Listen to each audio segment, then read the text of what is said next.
praktek. Kemudian teman-teman guru diajak untuk bergabung dalam acara ini, acara sesi diskusi tentang visi dan prakarsa perubahan sekolah. Nah, untuk hari ini yang akan menjadi moderator yaitu Ibu Erlina.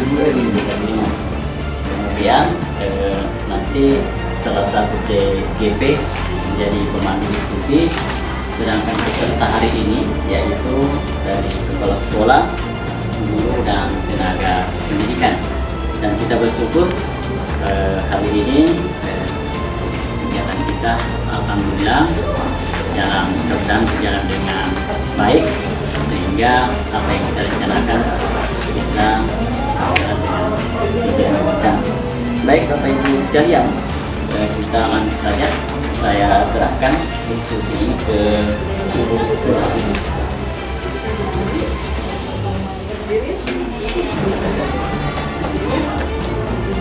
Atau bertukar tempat. Oh ya udah.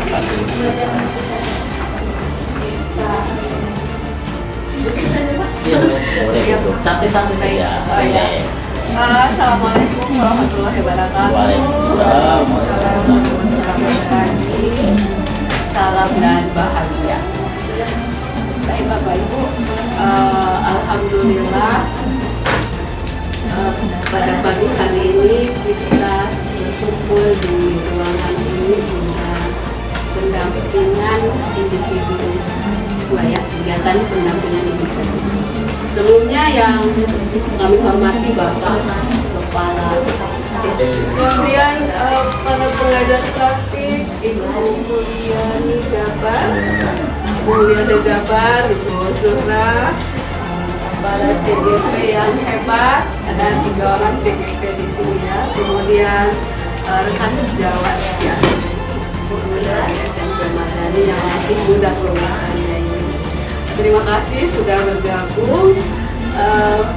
Baik, untuk hari ini jadi pendampingan individu 2 ini beda dengan pendampingan individu sebelumnya yang hanya face to face dengan CGP-nya, tapi kali ini membutuhkan rekan sejawat untuk bersama-sama berdiskusi terkait tentang visi dan prakarsa perubahan sekolah.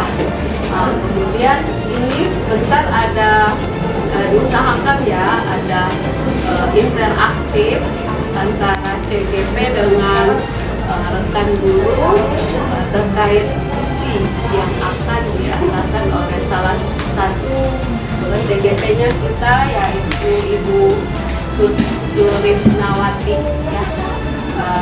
Baik Bapak Ibu, jadi setelah diskusi ini diharapkan ada masukan atau kontribusi dari Bapak Ibu tentang visi sekolah kita, apakah sudah mencerminkan profil pelajar. Tapi saya lihat sudah ada yang profil pelajar semuanya. Tapi bagaimana CGP yang baru ini kan disusun oleh CGP sebelumnya, visinya kolaborasi, barangkali ada sebuah perubahan dari visi yang sudah ada, dan ada input atau masukan yang baru yang disesuaikan tentu dengan kondisi sekolah, kemudian kondisi keadaan siswa ya. Oke baik, silakan kepada Ibu Mem Cika ya, saya panggilnya, panggilan akrabnya Mem Cika, silakan. Baik, bismillahirrahmanirrahim. Assalamualaikum warahmatullahi wabarakatuh. Hormati Bapak Kepala Sekolah, Ibu-ibu pengajar praktik, Bapak Ibu CGP, serta rekan-rekan sejawat saya di SMP Madani. Sebelumnya kami sangat mohon maaf untuk hari ini karena keteledoran kami mungkin dan miskomunikasi kami tidak membaca dengan baik panduan, sehingga kami tidak membuat atau menyusun yang seharusnya kami susun seperti visi ini dan prakarsa perubahan yang seharusnya disusun secara sistematis, namun terlewatkan oleh kami.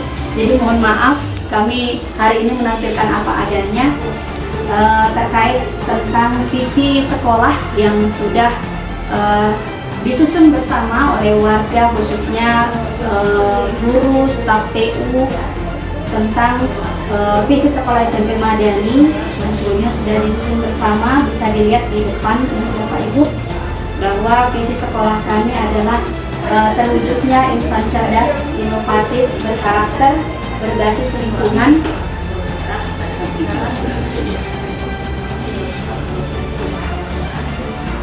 ya, sesuai dengan profil pelajar Pancasila.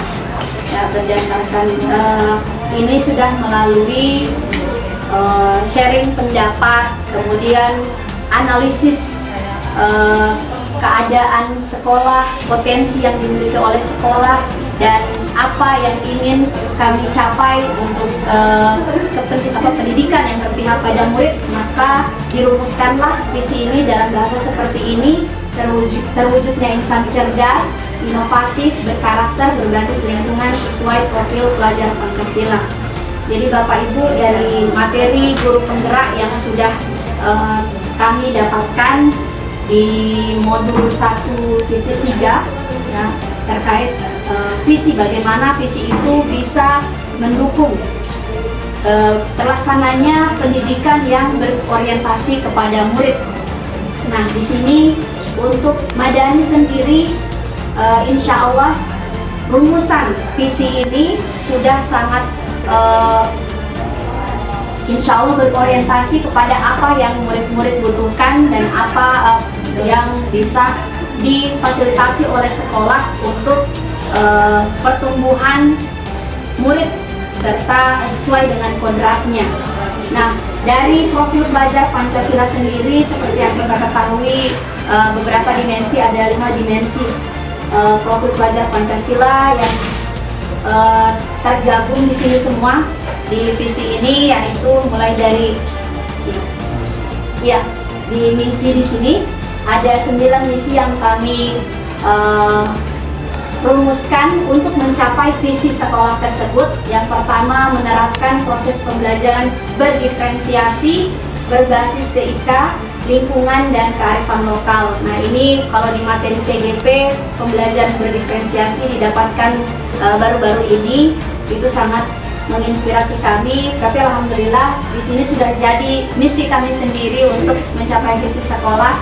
Dari GP sebelumnya sudah ada kami mendapat gambaran bagaimana sih pembelajaran berdiferensiasi, dan ditambah lagi dengan sharing dari ada yang sudah sebagai pengajar praktik, fasilitator. Alhamdulillah lebih menambah wawasan kami tentang bagaimana itu pembelajaran berdiferensiasi.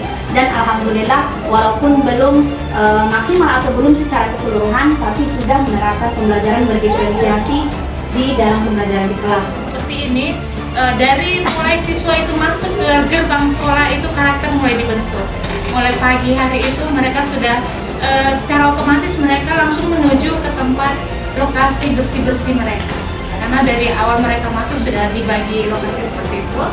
Nah, tanpa lagi diperintah, tanpa lagi dikomando, begitu masuk gerbang, karakternya sudah dibentuk, mereka sudah mulai peduli dengan lingkungannya. Iya, silakan. Kalau saya ini pengalaman di visi, yang membaca visi dari sekolah-sekolah lain, saya lihatnya Madani ini memang agak berbeda. Insan ini kayaknya lebih dalam ya maknanya dibanding peserta didik ya. Dan umumnya biasanya peserta didik ya. Kemudian sekolah berpusat, mereka belajar begitu, ada satu visi yang saya baca begitu. Nah, di sini saya lihatnya ada terwujudnya insan. Nah, insan ini yang jarang orang gunakan sebagai visinya. Dan visi ini kan sebuah keunikan ya, untuk menggambarkan sekolah itu. Dari visi, orang-orang tua siswa bisa tertarik lah. Dan alhamdulillah ini ada pembeda lah di antara semua itu, untuk pembedanya. mungkin demikian. Ya, Mungkin yang dilanjut. lanjut dari ibu-ibu, adik-adik. Itu ada satu lagi dari Fitri. Kalau dari karakternya kita tidak pernah membeda-bedakan antara agama lain dengan beda agama. Kita itu beda agama, satu agama dan kita selalu berkeluarga.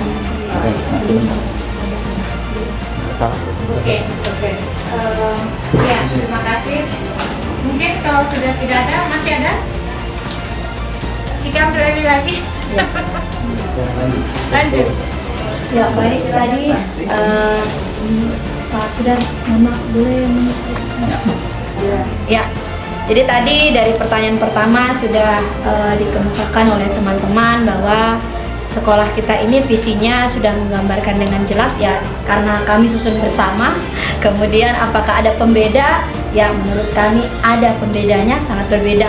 Ada beberapa poin-poin penting yang berbeda dengan sekolah lain. Kemudian di sini kita langsung ke pertanyaan-pertanyaan berikutnya, yaitu kita bukan pertanyaan ya, ini seperti mengembangkan kalimat ini dengan pemikiran kita sendiri. Kita memimpikan murid-murid yang, nah ini akan dilanjutkan dengan kalimat-kalimat sendiri ya. Mungkin dari saya barangkali dulu. Jadi di sini kita memimpikan murid-murid yang memiliki karakter dan berbudi luhur bukan hanya di lingkungan sekolah, tapi juga di luar sekolah sebagai eksistensinya sebagai anggota masyarakat. Jadi bagaimana murid-murid ini bisa membawa nilai-nilai karakter yang mereka dapatkan di dalam sekolah untuk diaplikasikan atau diterapkan di lingkungan mereka sebagai satu individu dalam keanggotaan mereka dalam masyarakat. Nah mungkin itu dari saya. Dari teman-teman mungkin bisa mengembangkan, kita mimpikan murid-murid yang seperti ini. Ya, silakan. Ya. Oh yang kedua, yang pertama dulu. Yang pertama dulu. Kita memimpikan murid-murid yang cerdas, yang berakhlak mulia. Misalnya kalau sudah berakhlak, otomatis semua sudah dengan baik. Next, mungkin yang ibu-ibu, bapak-bapak, bapak. Iya. Sama, kalau saya sama seperti Mem Gayatri, apalagi karena saya guru agama ya, udah lagi baku penekanan tetap akhlak. Saya memimpikan anak saya itu akhlaknya betul-betul menggambarkan akhlak yang sesuai dengan agama yang dianut. Kalau saya, jadi bagaimana ketika diajarkan sopan santun, jujur dan lain sebagainya, itu semua harus diterapkan dalam kehidupan sehari-hari. Saya pribadi seperti itu. Selanjutnya juga saya memimpikan anak-anak saya itu dia sudah terbiasa dengan, kita sudah terapkan kebiasaan yang memang kelak nanti dia butuhkan di masyarakat.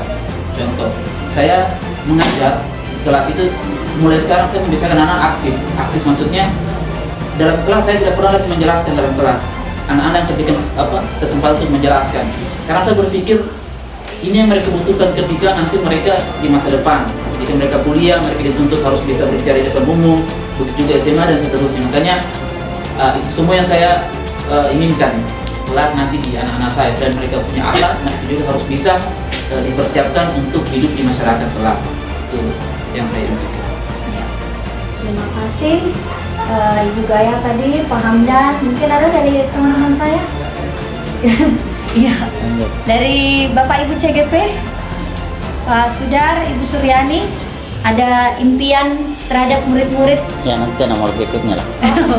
Ya baik. Jadi itu tadi yang pertama, kemudian kita ke yang kedua. Kita percaya bahwa murid adalah, Pak Sudar silakan Pak. Oke. Kita percaya bahwa murid adalah, kalau saya sih membayangkan, insan yang bisa kita bina, baik dari segi karakter, kepribadian, maupun tingkah laku.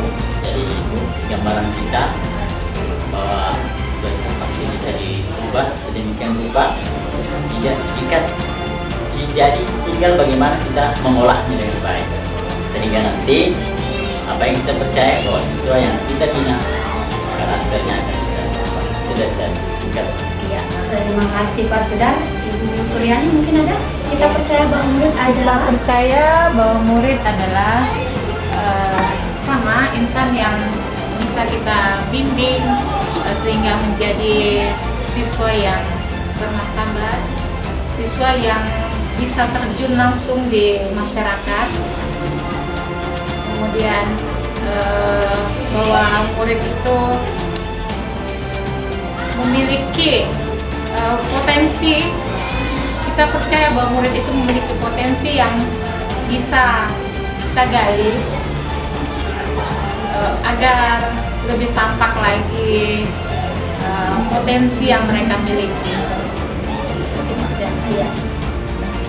Dari rekan-rekan yang lain, ya silakan Bu Fitri. Kita percaya bahwa murid-murid kita akan jadi murid-murid yang hebat yang bisa menggantikan kita ke depannya penerus bangsa ini. Ya, kamu sama. Sama seperti yang dijelaskan sama Mem Suryani tadi, bahwa siswa-siswa kita itu bisa maksudnya bisa menjadi siswa yang lebih patuh, seperti yang kayak mudah dibina begitu. Karena menurut pengalaman saya tidak, istilahnya kayak tidak susah diatur gitu. Ya itu dari saya.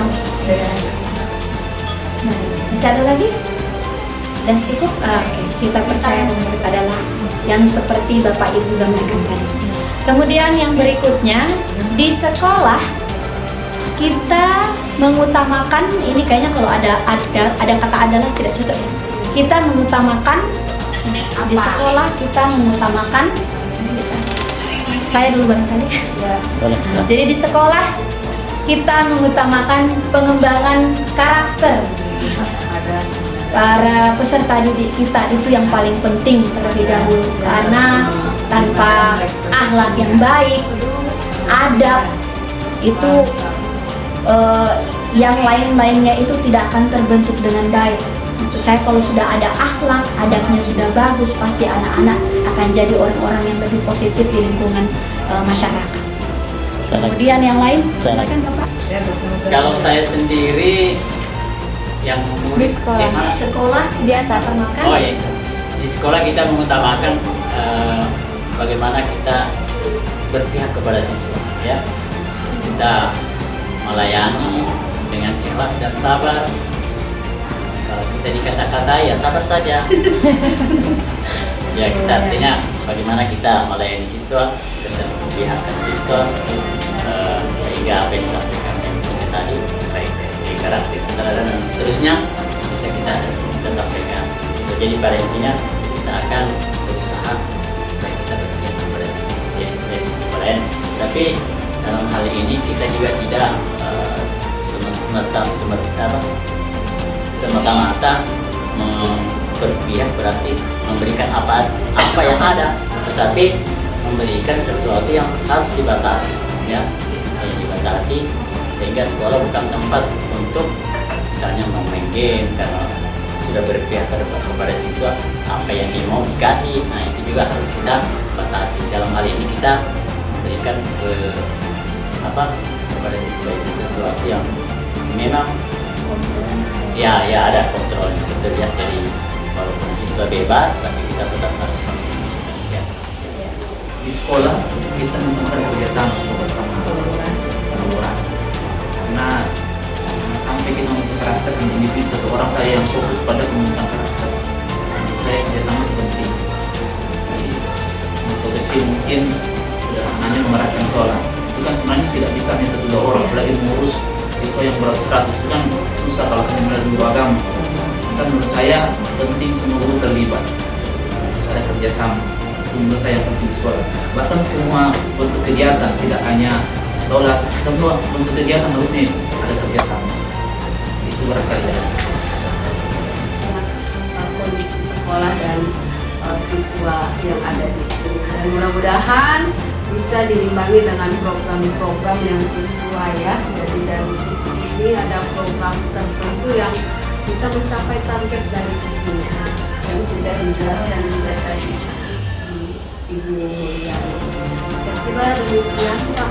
Kasih atas atensi kehadiran Bapak Ibu ya dan Bapak Ibu Dewan Pengajar Praktik CGP yang luar biasa hebat. Kita tutup diskusi hari ini pendampingan ini juga dengan mengucapkan alhamdulillahirabbil alamin. Assalamualaikum warahmatullahi wabarakatuh. Waalaikumsalam.